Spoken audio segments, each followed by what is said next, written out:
Thank you very much. This is a very exciting project. We're going to do something that will go rapidly, relatively inexpensively, and we'll make it better than it ever was, frankly. It'll be something that people are going to be very proud of. Along with, in the bigger picture, a place called Washington, D.C. That is the bigger one, and we'll talk about that in a little while. But let's talk about right now the Kennedy Center, and I'm delighted to be here as we officially announce the incredibly talented artists who will be celebrated later this year at the 2025 Kennedy Center Honors. It's going to be a big evening. I've been asked to host. I said, I'm the President of the United States. Are you fools asking me to do that? Sir, you'll get much higher ratings. I said, I don't care. I'm President of the United States. I won't do it. They said, please. And then Susie Wells said to me, sir, I'd like you to host. I said, okay, Susie, I'll do it. That's the power she's got. But I just, so I have agreed to host. Do you believe what I have to do? And I didn't want to do it, okay? They're going to say, he insisted. I did not insist. But I think it will be quite successful, actually. It's been a long time. I used to host the Apprentice finales, and we did rather well with that. So I think we're going to do very well because we have some great honorees, some really great ones. Since 1978, the Kennedy Center Honors have been among the most prestigious awards in the performing arts. I wanted one. I was never able to get one. This year, it's true, actually. I would have taken it if they would have called me. I waited and waited and waited, and I said, the hell with it. I'll become chairman, and I'll give myself an honor. Maybe I'm going to honor, next year we'll honor Trump, okay? This year, the board has selected a truly exceptional class of honorees. I mean, really exceptional. First is country music star, actor, and producer George Strait.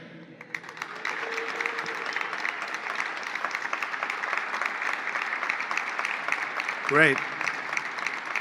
Over an extraordinary 4-decade career, George has sold more than 120 million records worldwide, amassed 60 #1 hits, wow, and produced 33 platinum certified albums, more than any other living American. That is amazing.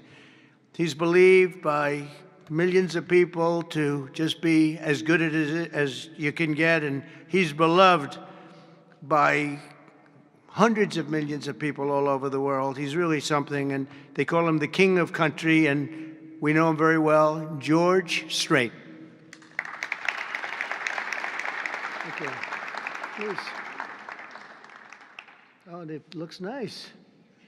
You're a good-looking guy. I hope he still looks like that.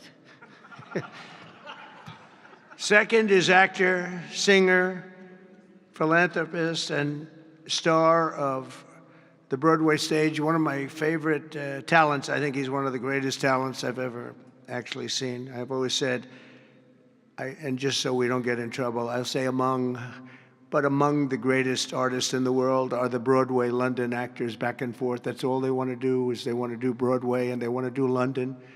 They want to do 8 shows a week, including matinee on Wednesday. And if you said make a movie, they can't even think about it. If you say go on television, they don't want to. All they want to do is be on the stage, the live stage, and it's amazing. But I've always said they're the most talented people.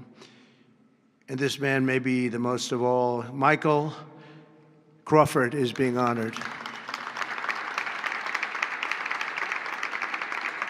Michael was born in England in 1942.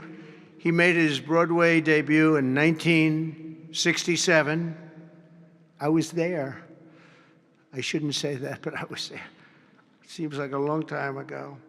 And he became an international sensation in the 1980s for his original portrayal of the Phantom of the Opera, one of the greatest ever, ever, ever, ever. You don't see him like that very often. Winning him the esteemed Tony Award for Best Actor in a Musical. He's won so many awards. Michael is truly a generational talent, had a voice that was unbelievable.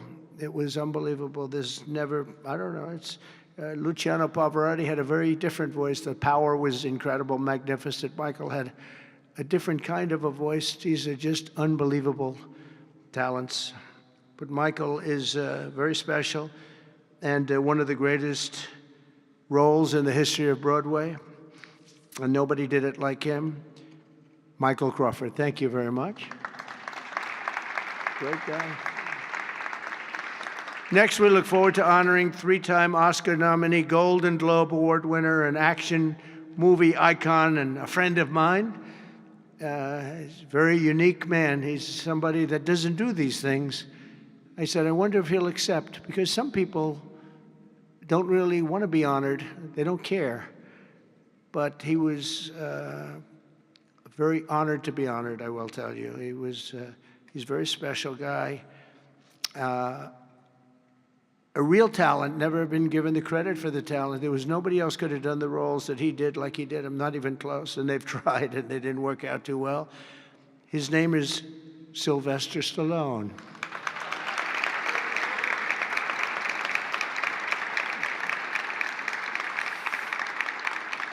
So it's very few, almost, if any, people that could have taken a name and made it so incredible, like Rocky, Rambo, Creed, and others. But think of it, Rocky, Rambo, if you did one, you're good. You do two.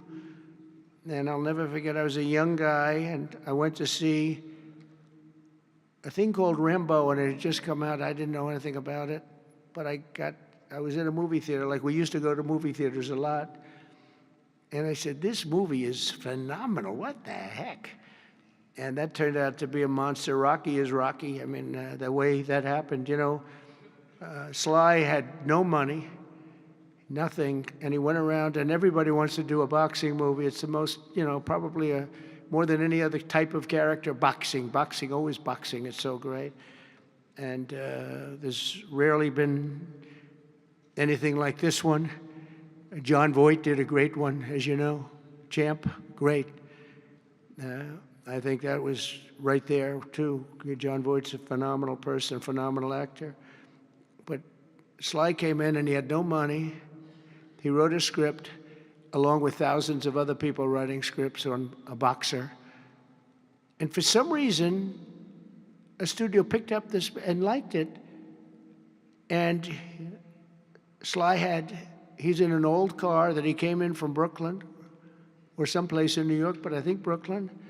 It barely made it to California. He was sleeping in the car. I mean, he had nothing. And he wanted control over who the actor was going to be, because he said it can't be successful if you're going to pick a movie actor with a bad build, okay? A nice face, but a bad body. And he said, I can't have these guys, because he's a tough cookie, and he knew exactly what it took. He knew what a boxer's body was. So they brought him one, and I won't tell you who it was, but it was a big name. But the chest wasn't exactly what you need. One shot, and your heart would pop out. That wasn't too good. Then he did another one. He was fat, sloppy, but had a good face. Then he did another one, and another one, and another one. And he turned it down. He wouldn't take $1 million. He wouldn't do it. And it turned out that when they saw him, they said, you know, you'd be actually pretty good for this role. And he had never done this before, anything like it. But think of it, he turned down $1 million. He had nothing. He refused to let somebody else play. He didn't want to play it. He wasn't originally, he did it as a writer. But he ended up playing it because he couldn't find anybody else that fit the role. And who knew what would have happened? He's become a legend of the silver screen, a true legend, and he's a great guy. He's a little bit tough, a little bit different, I will tell you. He's a little tough guy. But he's a phenomenal person with a phenomenal wife and family. Incredible wife, incredible family. His films grossing more than $7.5 billion, which is either a record or very close to it. I can't imagine anybody doing more. If you add up Rambo and Rocky and these others, I can't imagine anybody doing much more.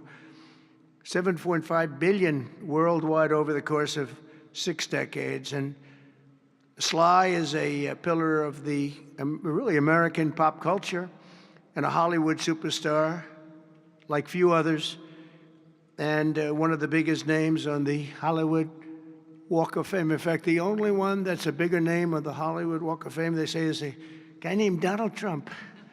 I'm on the Hollywood Walk of Fame, too, if you can believe that one. But he's amazing. He's really amazing. And he's actually a great actor. Fourth will be together celebrating one of the most revered singers of the American disco era, Gloria Gaynor. Best known for her chart-topping 1978 hit, I Will Survive, Gloria won the 1980 Grammy for Best Disco Recording, and her song was inducted into the National Recording Registry in 2016. 4 decades later, Gloria won a second Grammy in 2020 for her gospel album, Testimony, which is incredible. Truly a historic achievement, not only in terms of the years that have gone by to be great that long, but to have the two top of anything in that span of time, and with that kind of period between, is pretty amazing. But I will say that I Will Survive is an unbelievable song. I've heard it, like everyone else here, thousands of times. And it's one of those few that get better every time you hear it. And nobody can sing it like her. And that's an honor. So, Gloria Gaynor, thank you. Thank you very much. And finally, we'll be honoring one of the greatest rock bands of all time, Kiss.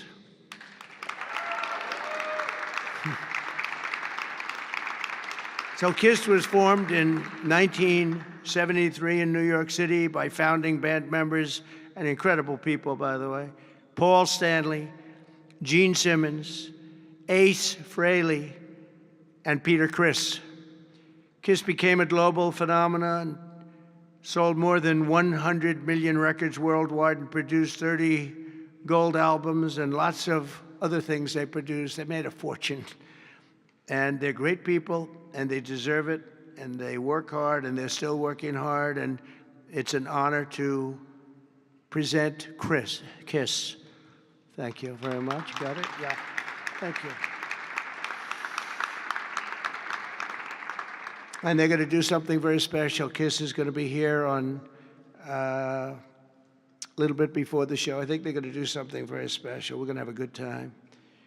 The 48th Kennedy Center honorees are outstanding people, a standing group, incredible. We can't wait to celebrate the Kennedy Center honors.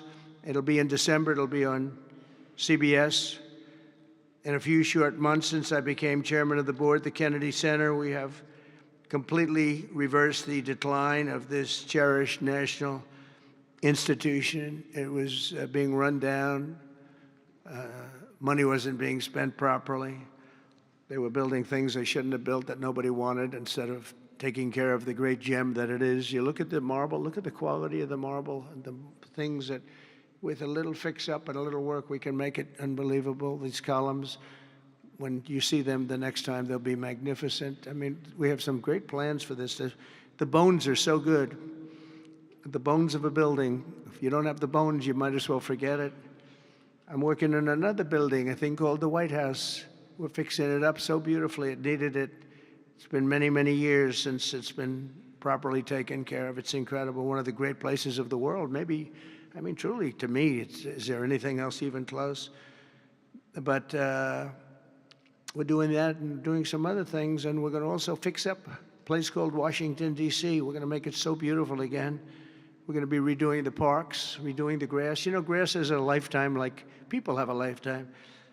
And the lifetime of this grass has long been gone. When you look at the parks where the grass is old, tired, exhausted, we're going to redo the grass with the finest grasses. I know a lot about grass because I own a lot of golf courses, and if you don't have good grass, you're not in business very long, Lindsey Graham. By the way, you have very good poll numbers, Lindsey. I just saw. Congratulations.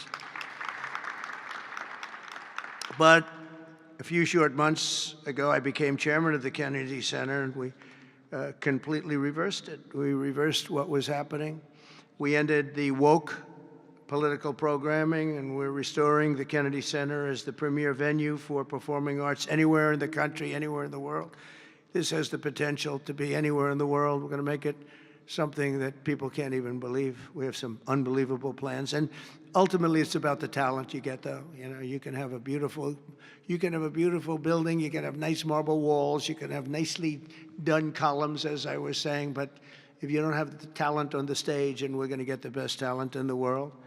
To that end, the world-renowned musical Les Mis had a phenomenal 5-week sold-out run this summer. It beat projected revenues by 35%, and we've raised over $10 million in private funds from a lot of generous donors, and we closed the $26 million budget shortfall that they had before we got here.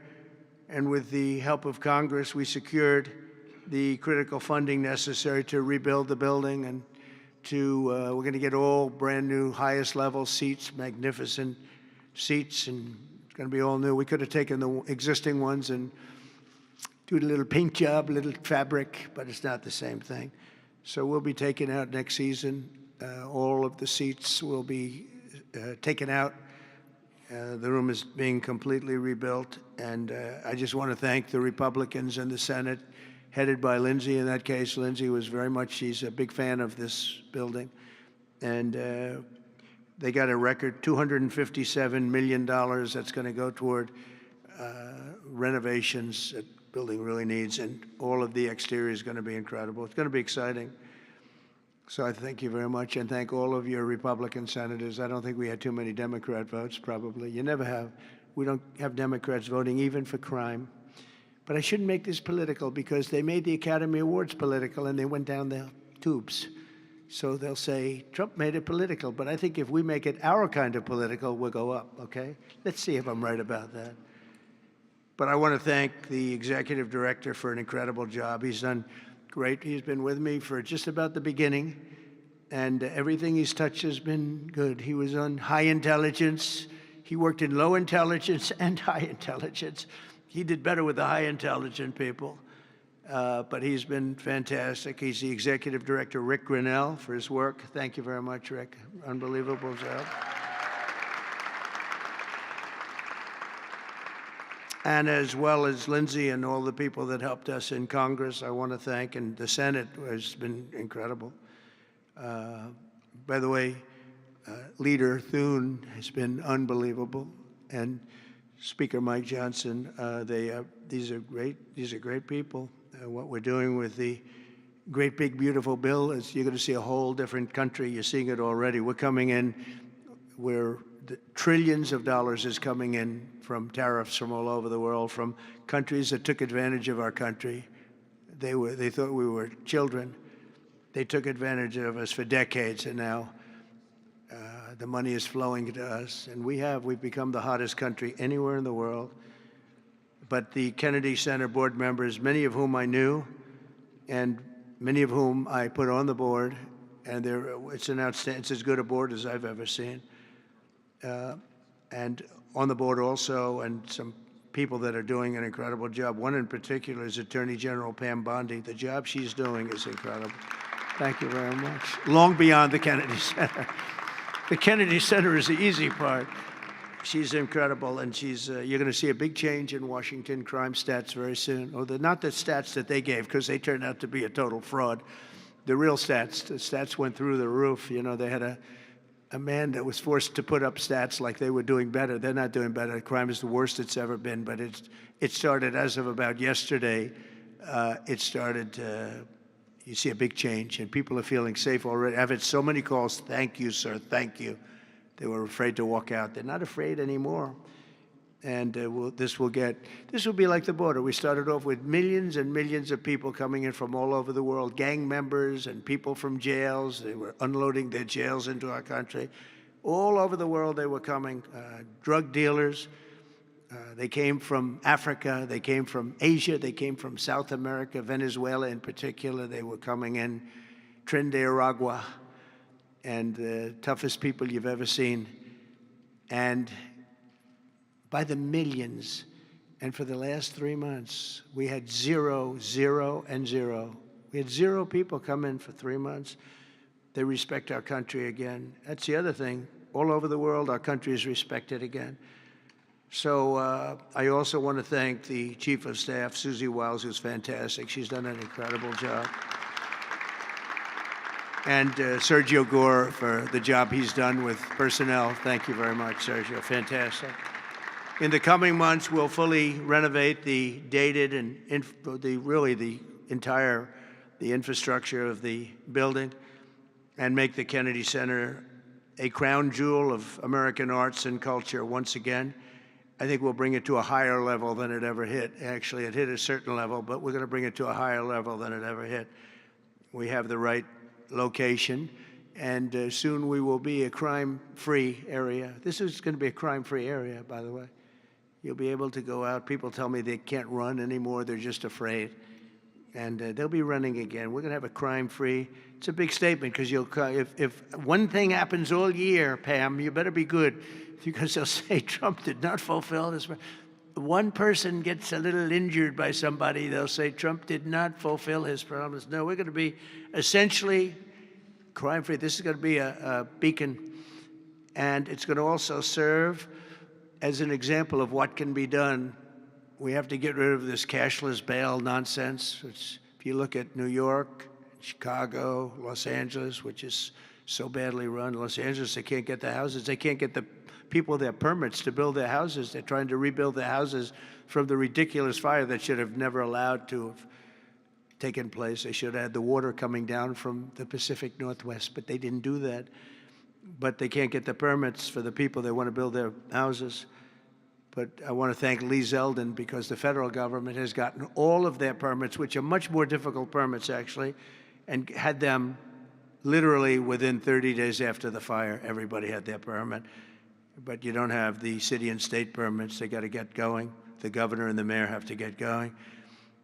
It will just be a matter of time that we're going to do something that's going to be incredible. We're going to use the Kennedy Center as a big focus of it. And that's the 250th anniversary celebration that we're having.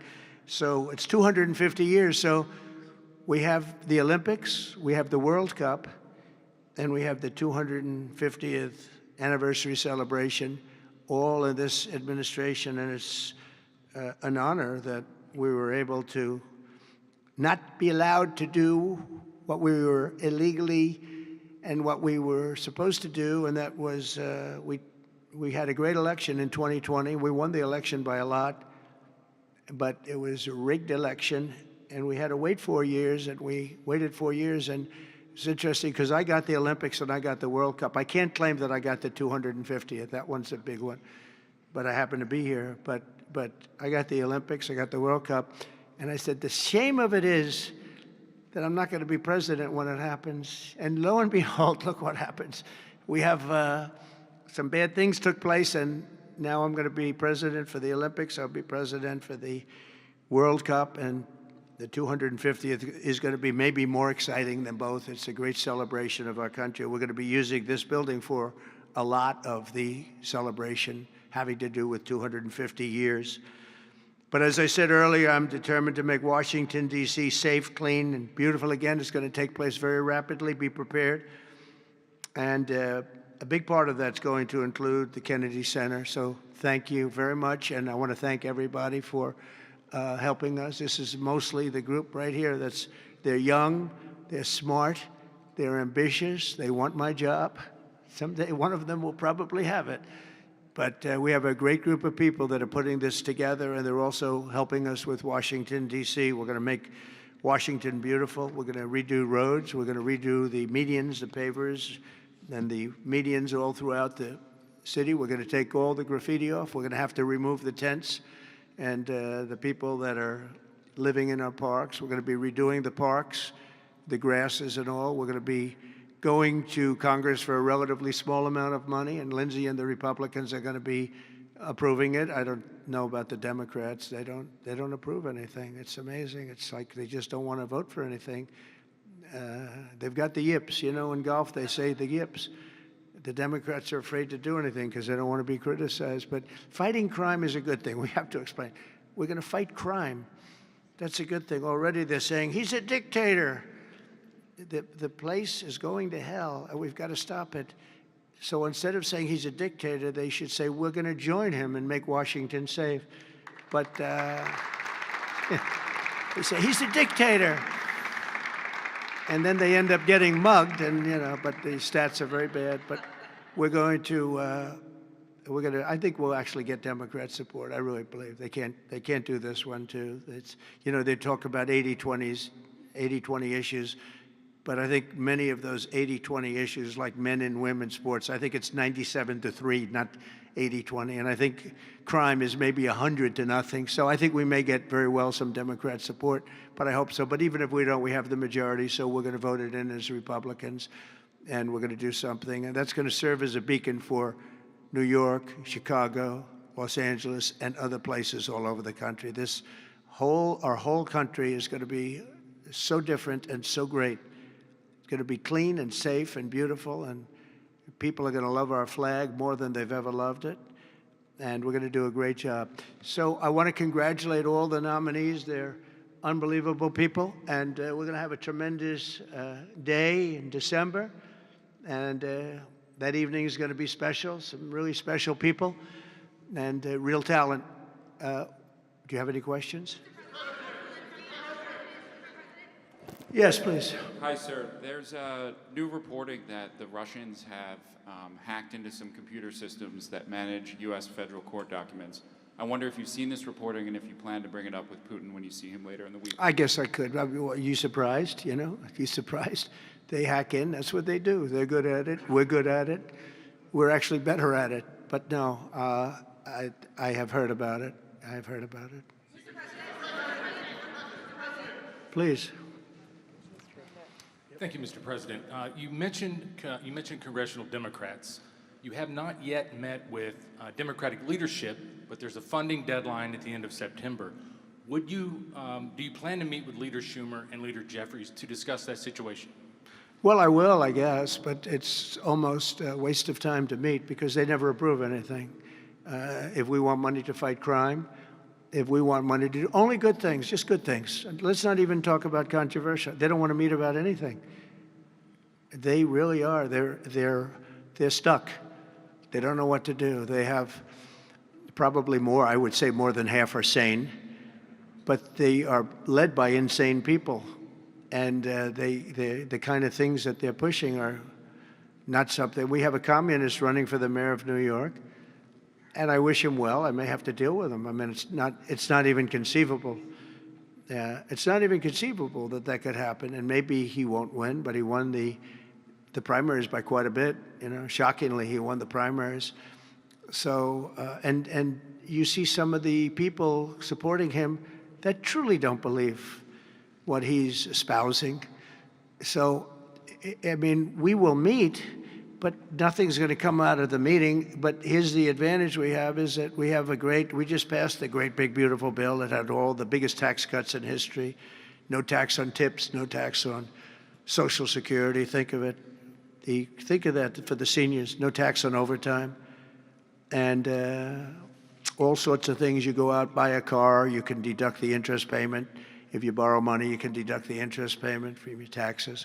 So many things. But the biggest thing is, from a business standpoint, deductions. That was tremendous. It's going to, our country is roaring. Our businesses are, you're going to see some numbers in 12 months when these factories are open. We're opening up factories all over the world, all over the country, but that's all spreading to, I think we're spreading the wealth all over the world, if you want to know the truth.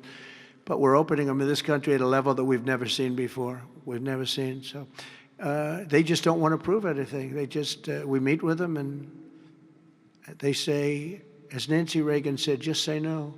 They go, oh, just say no. They're afraid to approve anything. If we say, we want to stop crime in this country, or as an example, bail, we want to make it so that people, if they murder somebody, they're in jail. They don't get out on no bail. They say, we don't want that. We want people to murder somebody and they immediately are released and they go out and murder somebody else. It's a big problem, a tremendous problem. By the way, we're going to go for statutes in D.C. and then ultimately for the rest of the country where that's not going to be allowed, because it was when they did the cashless bail thing that the numbers really started going up.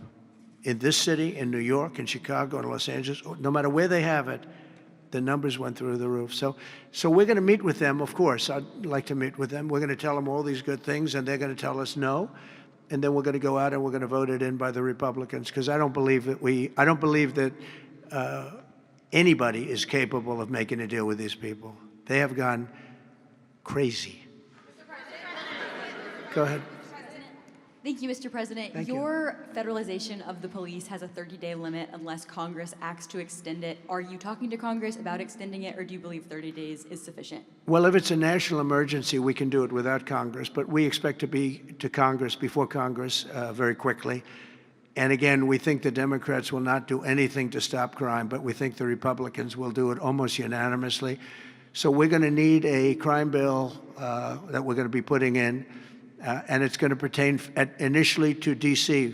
We're going to use it as a very positive example. And we're going to be asking for extensions on that, long-term extensions, because you can't have 30 days. 30 days that's by the time you do it. We're going to have this in good shape. And don't forget, in the border, everyone said it would take years and you'd have to go back to Congress. I never went to Congress for anything. I just said, close the border. And they closed the border. And that was the end of it. I didn't go back to Congress. We're going to do this very quickly, but we're going to want extensions. I don't want to call national emergency. If I have to, I will. But I think the Republicans in Congress will approve this pretty much unanimously. Please, go ahead. Thank you, Mr. President. Would you encourage members of the press to do ride-alongs with the D.C. police to understand how serious this crime issue is? It's okay to me if they want to do it. We're going to work with the D.C. police. A lot of very good people in there. Not all, but a lot of very good, very, very professional. And, we have a big force. I think they said 3,500. They're always asking the mayor, who's a very nice woman, but got to do the job. We've worked with the mayor for 6 months, and she's been here for many years. And the numbers are worse than they ever are. Don't let anyone tell you they're not. And the whole statistical charts that they made, the whole thing is a rigged deal. They got rid of the guy because he didn't want to do the numbers the way they wanted to, and they put their own numbers out. They said it's the best in 20 years. No, it's the worst in 20 years.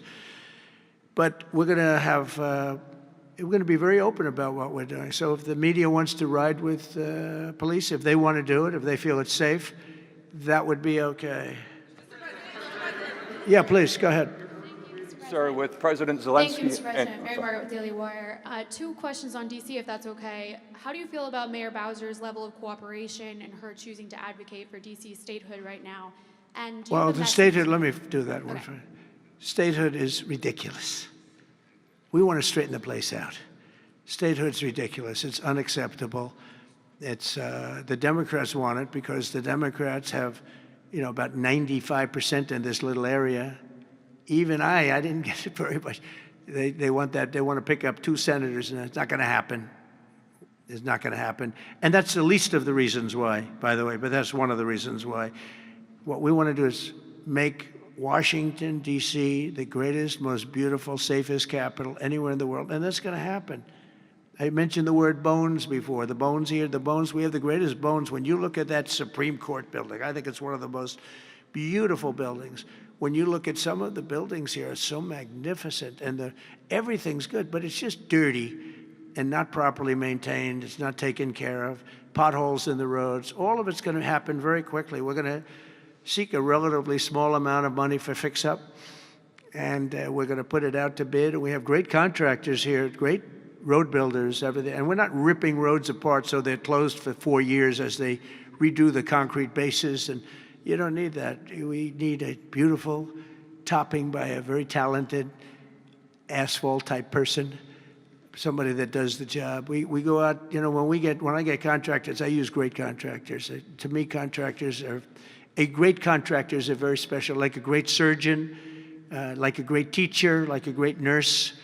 A great contractor is very important. We'll only use the best. And when you put a coat of asphalt on that top, 2 inches of asphalt, 3 inches of asphalt, it looks brand new. You take all the garbage off. They reseed it, as we call it, or different names, but they take the bad stuff off and they put the good stuff down. It takes not a long period of time. A matter of a few days, you'll have a beautiful, magnificent road. You fix up the curbs. You get rid of the medians in this town are just horrible. You know, you're riding around, I think to myself, leaders come from foreign countries. You see, with leaders all the time, different leaders. They came in from India recently and from everywhere. They came in from a war that we just ended, Azerbaijan, and you know that, and Armenia. We just ended the war. The two leaders came in. One of them said, my country looks better. The roads are better than, you know, we were talking about. I said, what do you think? He said, well, the roads are better in Armenia than they are in Washington, D.C. It's embarrassing. And I was asked at the last press conference, they said to me, how important is it? You're doing world peace. We're going to on Friday to Alaska, meeting with President Putin, Russia. How important it is that the capital is important? I said, very, very important. I told my father, said to me, when you see a restaurant and you want to go and you want to have dinner, and then you go up to the front door and it's dirty, turn around and go back because the kitchen's dirty. It's the same thing with the capital of the United States of America. If it's dirty and unsafe, it sets a bad tone for the rest of the world. So we're not going to do that. We're going to have this capital fixed up, safe, clean, and beautiful in a very short period of time. Go ahead, please.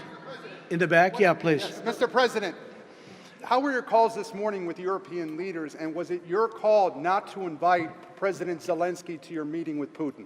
No, just the opposite. No. We had a very good call. He was on the call. President Zelensky was on the call. I would rate it a 10, you know, very, very friendly. I know the leaders because I was at NATO, as you know. I took it from 2% to 5%, 2% that wasn't paid, 5% that is paid, which is trillions of dollars in defense capability. No, it was always going to be, I was going to meet with President Putin, and then after that, I'm going to call the leaders and President Zelensky. I'm going to call President Zelensky, and then I'll call, probably in that order, the leaders.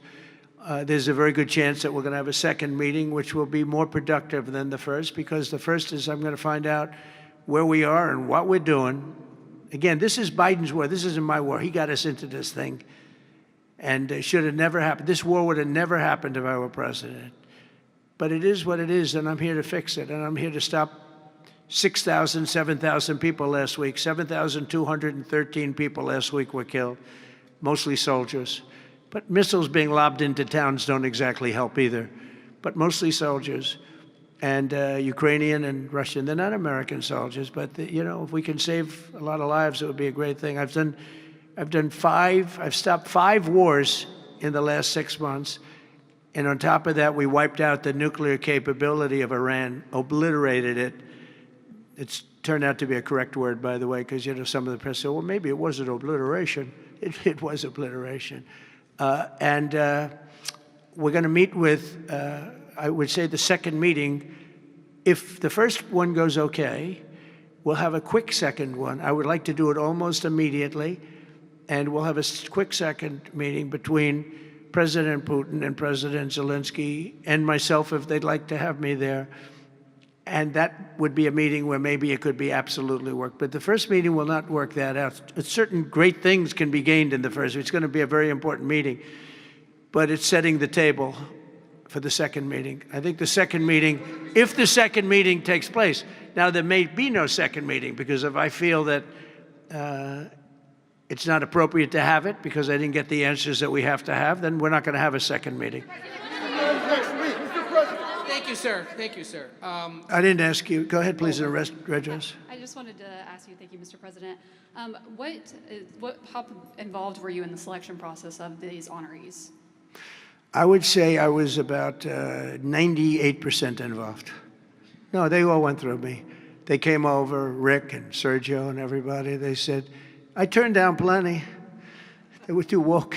I had a couple of wokesters.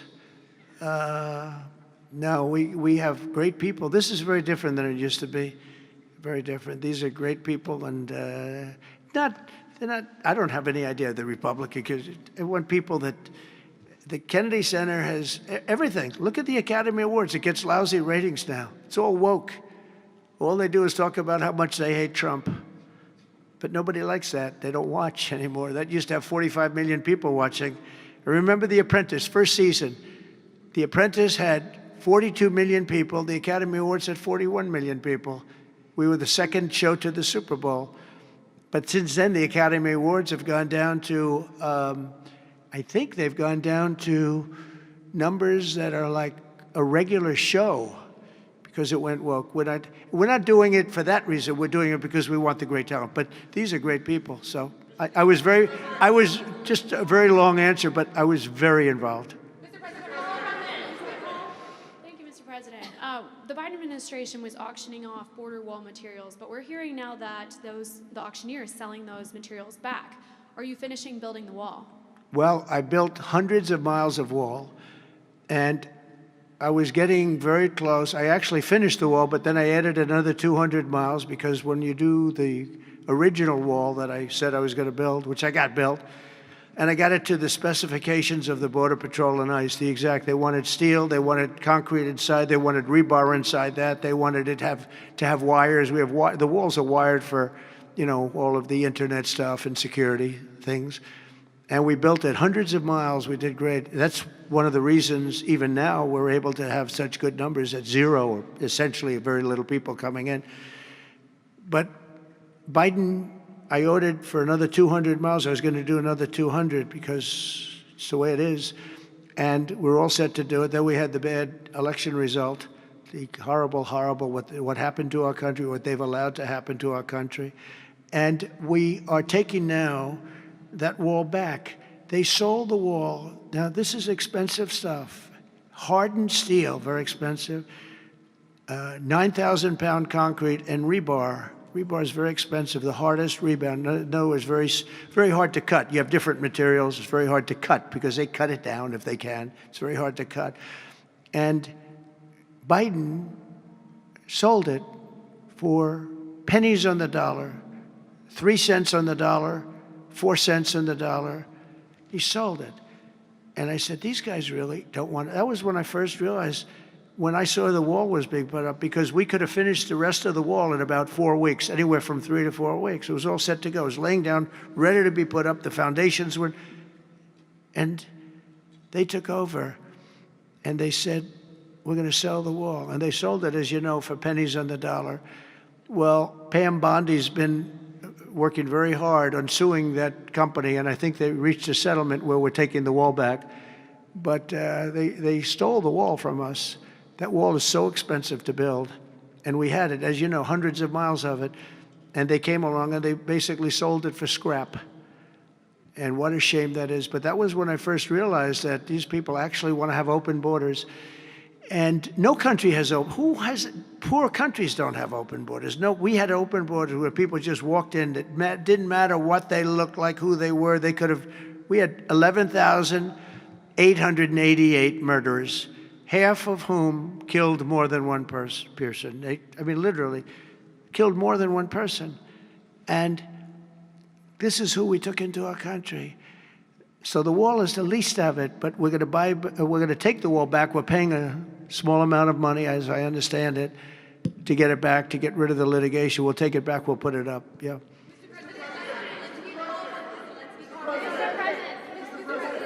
Go ahead in the back, please. I want to take it back to the Kennedy Center, if I can, just for a second, Mr. President. Sure. From what I understand, the Les Mis show exceeded everyone's expectations, attendance, revenue, across the board. That's great. Do you anticipate future shows to basically do the same? I like that guy. Now, that's called a question, okay? And he's a great reporter, actually. Thank you very much. I appreciate it. Yeah, it did great. Les Mis did great, broke records, and was sold out and beautiful. And we anticipate a lot of that happening. There's a thirst for it. And especially when the crime is knocked out. You know, when we knock out crime, some people probably stay away from places like restaurants and other things. It ruins your whole fabric. It ruins your country. And when somebody thinks they have about a 25% chance of getting mugged, they say, let's not go to restaurants tonight. We're going to make it so that they have no chance of getting mugged. And it's going to happen soon. And yeah, we think we're going to have a lot of very successful evenings here. Please. Will Russia face any consequences if Vladimir Putin does not agree to stop the war after your meeting on Friday? Yes, they will. Yeah. What will the There- consequences there will be be? consequences. Sanctions, tariffs? There will be, I don't have to say, there will be very severe consequences. Yes. Yeah, please. Can I ask you a question about the Fed? Right next to you, please. Yeah. About the Federal Reserve. Oh, Federal Reserve, my Posted favorite. Too late. yesterday that you're He's too considering- late. You're considering suing Jay Powell. Can you update us on your thinking about that and tell us where you are in your search for a new chair? Well, he took a building that could have been painted and fixed, like we're going to fix this building for very little money. And that was in better shape. He took a building and what they did to that building, they built a basement under the building. It didn't have a basement. This is simple to understand. The building is right next to a thing called the Potomac River, the beautiful Potomac River. That means lots of water. And the water is right under the building. And they decided to build a basement under the building in the Potomac River. So in order to do that, you need the biggest pumps that God ever created. And they were pumping their hearts out, but as big as those pumps are, you can't pump it fast enough because it's the Potomac River. If the pump were bigger than this room, you couldn't pump it.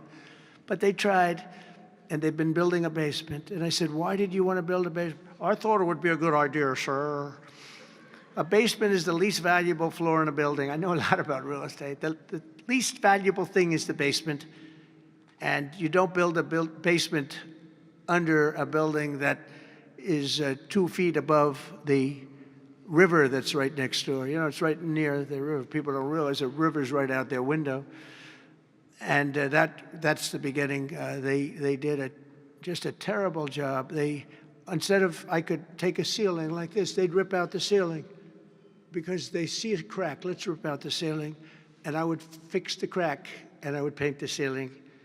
And under the ceiling, they put the most incredible protective material. They go out by 3/4 inch, brand new, gorgeous 3/4 inch plywood and sheetrock, hardened sheetrock. And they had it all over the building. So if a little piece of flake came down, but the problem is when they took the ceiling down and it would hit, they spent millions of dollars on protective material that you didn't have to spend anything. He could have done that job for $25 million, and they spent $3.1 billion. He said 2.7, but it's really 3.1. They just don't want to include one of the buildings in the deal. But it's going to be much more than that. And I think he'll be long gone by the time it finishes because they've got a long way to go. And then I hear they want to hire 3,000 economists. What are they going to do? And he got it all wrong. He's too late. We call him Jerome Too Late Powell. It will live with him forever. I believe that name will live with him forever, along with the name Pocahontas and some of the others. He worked closely with Pocahontas, by the way. She's another beauty. But we have a real problem there. They're way over budget, and they did a job that shouldn't have been done. It was unnecessary to be done. I could have gotten the greatest wallpaper anywhere in the world from the finest stores in the world. I could have fixed up a wall a little bit. It would have taken about 2 hours. And covered it with the most magnificent silk and most magnificent paper for thousands of dollars as opposed to tens of millions of dollars. What a shame it is that they did. But they would take down areas of the building that shouldn't have been taken down. They could have literally been painted, and they didn't do that. So they've got a long way to go. And I think it's just grossly incompetent, but not quite as incompetent as his decision not to do interest rates, take down interest rates, because just like they shouldn't have taken down a ceiling, they should take down interest rates. Every point costs us $360 billion a year. Think of that, $360 billion for 1 point. And we should be down at 1% because we're the leader of the world. We were always the lowest interest rate until like a certain time ago, decade, couple. But we were always, because we were the United States of America. So even if the country was run badly, we were considered like to be super prime. And now he's got us in a bad place. So we're paying $360 billion a year for each point. Now, I believe we should be 3 or 4 points lower. So that's over $1 trillion we pay. Every year, in interest. And it's really just a paper calculation. You sign a document and you save almost $1 trillion because that number equates very much to the bonds that we have to buy. But despite that, we're powering through it, and we have the greatest economy maybe we've ever had. But the housing sector, people aren't able to get good mortgages. They're paying too much because of Jerome Too Late Powell. He's truly incompetent, and we'll be making another. We put a very good man in temporarily in the one spot because one of the people that was appointed by the Democrats left early. And I heard left because that person wanted lower interest rates, and I heard quit, but I have no idea. I'm sure she won't say that. I'll be naming a new chairman sometime within the next. I think I'll name it a little bit early, the new chairman.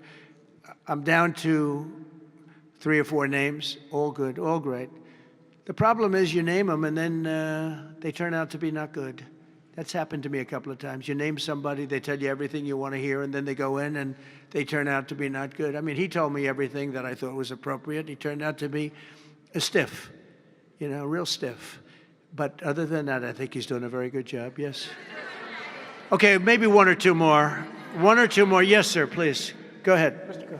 Mr. He looks President, like Scott Bessent. Are you the Treasury Secretary? You don't want me for Treasury. I don't know. I don't know. You look like you could do a good job. Go ahead. I keep my family budget okay.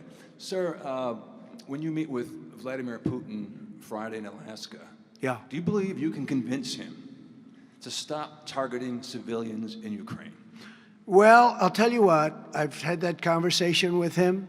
I've had a lot of good conversations with him. Then I go home and I see that a rocket hit a nursing home or a rocket hit an apartment building and people are laying dead in the streets. So I guess the answer to that is no, because I've had this conversation. I want to end the war.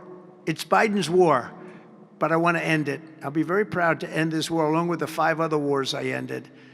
But I guess the answer to that is probably no, because I would have had a good conversation with Vladimir. I knew him very well. I got along with him great, actually. We had the Russia. I had to go through the Russia hoax, and it was actually it was a strain on the relationship. I actually told him. I said, you know, they got this phony investigation going on, Russia, totally phony, created by Adam Schiff, Shifty Schiff, and Hillary Clinton and the whole group of them. And it made it very dangerous for our country because I was unable to really deal with Russia the way we should have been. I'm looking at Pam because I hope something's going to be done about it. These people put our country at great danger. And Adam Schiff, it was all made up. It was a hoax. The Mueller report came out. They all hated me. They had 18 Trump haters. And they said I did nothing wrong. They couldn't believe, they couldn't find anything. After years of investigation, it was all a hoax. It was a hoax created by the Democrats, but in particular Schiff and Crooked Hillary, the whole group. And now we've learned all the stuff that's come out over the last 2 months is incredible through intelligence. And hopefully something's going to happen with it. These are people that put our country in danger, in real danger. I want to thank you all very much. Thank you very much. Thank you.